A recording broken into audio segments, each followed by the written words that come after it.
சுந்தரி serial ஆக்ட்ரஸான கேப்ரியலாவுக்கு கொஞ்ச நேரத்துக்கு முன்னாடி தான் பேபி பிறந்திருக்கு. இந்த விஷயத்த ரொம்ப ஹாப்பியாக ஷேர் பண்ணியிருக்காங்க. டிக்டாக் மூலமாக பாப்புலர் ஆனவங்க தான் கேப்ரியலா. அதுக்கப்புறமா சன் டிவியில் டெலிகாஸ்ட் ஆன சுந்தரி சீரியல் மூலமாக ரொம்பவே பாப்புலர் ஆகிட்டாங்க. கிட்டத்தட்ட 4 வருஷத்துக்கும் மேலே அந்த சீரியலில் நடிச்சிட்டு வந்தாங்க. ரீசெண்டாக தான் அந்த சீரியல் எண்டாக இருந்தது. மேலும் கேப்ரியலாவுக்கும் அவங்களோட ஹஸ்பண்டுக்கும் விவாகரத்து ஆயிடுச்சு உள்ளிட்ட பல சர்ச்சையான விஷயங்கள் பேசப்பட்டு இருந்துச்சு. அது எல்லாத்துக்கும் அப்பப்போ கிளாரிஃபிகேஷன் கேப்ரியலா கொடுத்துட்டு தான் வந்தாங்க. இந்நிலையில் சுந்தரி சீரியல் முடிஞ்சு சில நாட்கள்லயே அவங்க பிரெக்னெண்ட்டாக இருக்கு அப்படின்ற ஹாப்பியான விஷயத்த ஃபேன்ஸுக்கு ஷேர் பண்ணியிருந்தாங்க. அதை தொடர்ந்து இன்னைக்கு அவங்களுக்கு கியூட்டான கேர்ள் பேபி பிறந்திருக்கு. இந்த விஷயத்த ரொம்ப ஹாப்பியா அவங்களோட இன்ஸ்டாகிராம் பேஜில் ஷேர் பண்ணி சில விஷயங்களை பேசியிருக்காங்க.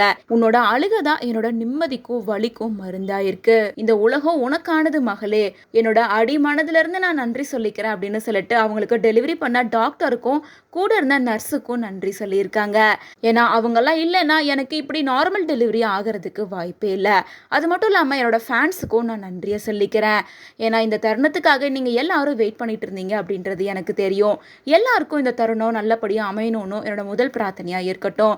கடவுள்கிட்டையும் விதிக்கிட்டையும் நான் வேண்டிக்கிறேன் அப்படின்னு சொல்லி இப்படிக்கு கேப்ரியலா அப்படின்னு தன்னோட பேபியோட கையை பிடிச்சிட்டு இருக்க மாதிரியான இமேஜை ஷேர் பண்ணி ரொம்ப ஹாப்பியாக இந்த விஷயத்தை எல்லாருக்கும் சொல்லியிருக்காங்க.